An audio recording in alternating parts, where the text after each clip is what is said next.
ছিল সৌজন্য সাক্ষাৎ এবং বর্তমান বাংলাদেশের সার্বিক রাজনৈতিক, অর্থনৈতিক, বৈদেশিক সম্পর্ক এবং অবস্থান নিয়ে দীর্ঘ আলোচনা হয়েছে।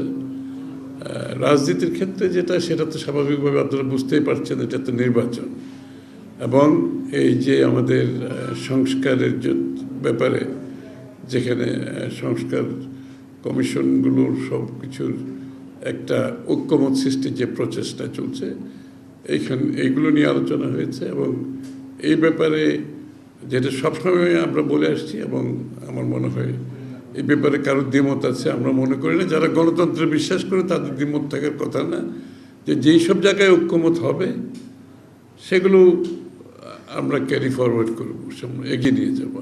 আর যেখানে ঐক্যমত হবে না, সেটা সাংবিধানিক হোক, নির্বাচনী হোক, অন্য কোনো যে কোনো বিষয় হোক, সেটা আগামী নির্বাচনে প্রত্যেকটি দলের অধিকার আছে, তারা জনগণের কাছে নিয়ে যাবে এবং জনগণের সামনে উপস্থাপন করবে। জনগণের মতামত নিয়ে সংসদে এসে আলোচনা হবে, তর্ক হবে, বিতর্ক হবে এবং পাশ হবে। এগুলো সব পরিবর্তনের কথা বলছি, আমরা সব সংস্কারের কথা বলছি।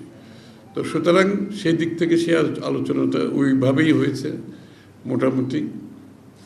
নির্বাচনের ব্যাপারে স্বভাবতই দেশের বাইরে সকলের মধ্যে যে একটা কাজ করছে যে নির্বাচন কবে হবে, কবে গণতান্ত্রিক অর্ডার দেশে ফিরে আসবে।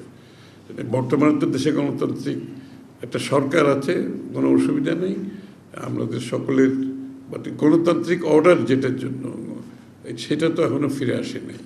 তো সেইটা না আসলে তো একটা জনগণ সমর্থিত একটি সরকার ব্যতীত কোনো অ্যাডমিনিস্ট্রেশন সেটাকে সাপোর্ট দিয়ে, পুলিশ সাপোর্ট দিয়ে চালানো যায় না। সেটা তো আমরা এখনই লক্ষ্য করছি।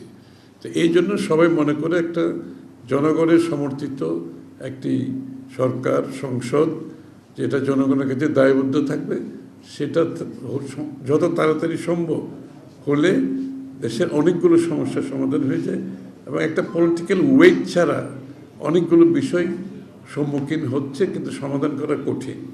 এই জন্য এই বিষয়টা গুরুত্ব দেওয়া হয়েছে আলোচনায়।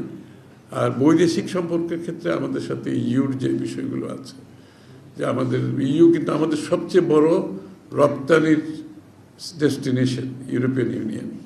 সুতরাং সেখানে আমরা আগামী দিনে কী কাজ করতে পারি এবং বিএনপি পক্ষ থেকে আমরা আগামী দিনে ইউর সাথে আমাদের কর্মপন্থা কী হবে এবং বর্তমানে ইউর নির্বাচনকে ঘিরে, তারপরে সংস্কারকে ঘিরে ইউর যে ক্যাপাসিটি বিল্ডিং, ওরা সহযোগিতা করতে রাজি আছে, যেখানে বিশেষ করে ইলেকট্রাল প্রসেস থেকে শুরু করে প্রতিষ্ঠানগুলো যেগুলো ভেঙে পড়েছে, এগুলোর সংস্কারের বিষয়ে, এগুলো পরিবর্তন, এগুলোর সঠিক জায়গায় ফিরিয়ে আনার জন্য তাদের সমর্থন, ক্যাপাসিটি